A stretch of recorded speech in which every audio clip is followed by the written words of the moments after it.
বরিশালের পর এবার ফরিদপুরের রাজেন্দ্র কলেজ মাঠে নির্বাচনী জনসভায় বক্তব্য দিবেন বিএনপি চেয়ারম্যান তারেক রহমান। সেখানে আছেন আমাদের সহকর্মী ফরহাদ ইবনে মালিক। আরো খবর নিয়ে যোগ দিচ্ছেন তিনি আমাদের সাথে। ফরহাদ, একটু জানতে চাই তারেক রহমান কখন নাগাদ ফরিদপুরে আসবেন আর তার কাছ থেকে আসলে কি ধরনের প্রতিশ্রুতি আশা করছে ফরিদপুরের মানুষ? এই ফরিদপুরের যে আসনগুলো রয়েছে, ফরিদপুরে আমরা একটা বিষয় দেখেছি যে একটা লম্বা সময় যাবৎ ফরিদপুরে বিএনপি চেয়ারম্যান তারেক রহমান কিন্তু আসেননি। যেহেতু বিএনপি চেয়ারম্যান তারেক রহমানের একটা লম্বা সময় ধরে তার আসা হচ্ছে না, 20 বছরের বেশি সময় যাবৎ। এই যে ফরিদপুর রাজেন্দ্র কলেজ যে মাঠটা রয়েছে, এই মাঠ একেবারে মোটামুটি পুরোটাই কিন্তু কানায় কানায় ভরে গেছে। আমরা যদি একটু আপনাকে দেখাই যে বিষয়টা, এই পাশে নারীদের বসার জায়গা রয়েছে, এই পাশে মুক্তিযোদ্ধারা রয়েছে, তাদের বসার জায়গা রয়েছে, পাশাপাশি এখানে মঞ্চের পেছনে যে পুরো মাঠ, 5টি জেলা রয়েছে, যেহেতু বিভাগীয় শহর, এটা বিভাগীয় সমাবেশ, এটা অর্থাৎ এই বিভাগীয় সমাবেশের মধ্যে 5টি জেলা রয়েছে। 5টি জেলায় নেতাকর্মীরা, সমর্থক, সাধারণ মানুষ যারা রয়েছে, তারা পুরো একেবারে মাঠ যা রয়েছে তা মাঠ তো কানায় কানায় পরিপূর্ণ হয়েছে। পাশাপাশি আশেপাশে যে রাস্তাগুলো রয়েছে সেই রাস্তাগুলো কিন্তু ভরে গেছে।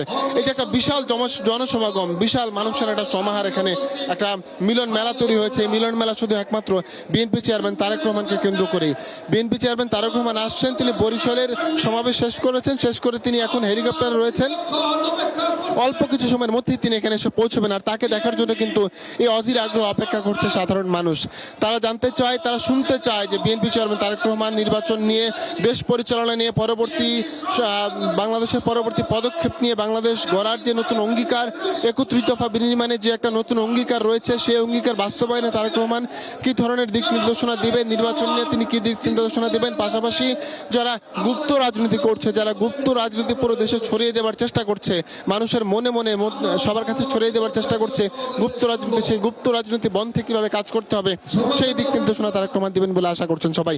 এরা আমরা কথা বলেছি নেতাকর্মী যারা রয়েছে তাদের সাথে, তারা বলছেন যে তারা তারেক রহমানের যেই নির্দেশনা রয়েছে সেই নির্দেশনা মেনে তারা 12ই ফেব্রুয়ারি যেই জাতীয় নির্বাচন হবে এবং গণভোট হবে, সেই গণভোটে তারা হ্যাঁ ভোট তো দেবেই। পাশাপাশি তারা যে জাতীয় নির্বাচন হবে, সেই জাতীয় নির্বাচনে বৃহত্তর ফরিদপুরের যে 15টি আসন রয়েছে 5টি জেলাতে, সেই 15টি আসন তারা চেয়ারম্যান তারেক রহমানকে উপহার দিতে চান।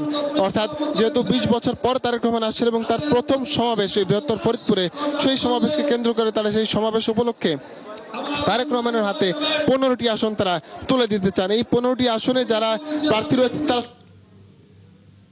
ফরহাদ, আপনাকে ধন্যবাদ। দর্শক, ফরহাদ আমাদেরকে ফরিদপুর থেকে জানাচ্ছিলেন কিছুক্ষণের মধ্যেই বিএনপি চেয়ারম্যান তারেক রহমান এখানে হাজির হবেন এবং জনসভায় বক্তব্য রাখবেন, সেই খবরাখবর তিনি আমাদেরকে জানাচ্ছিলেন।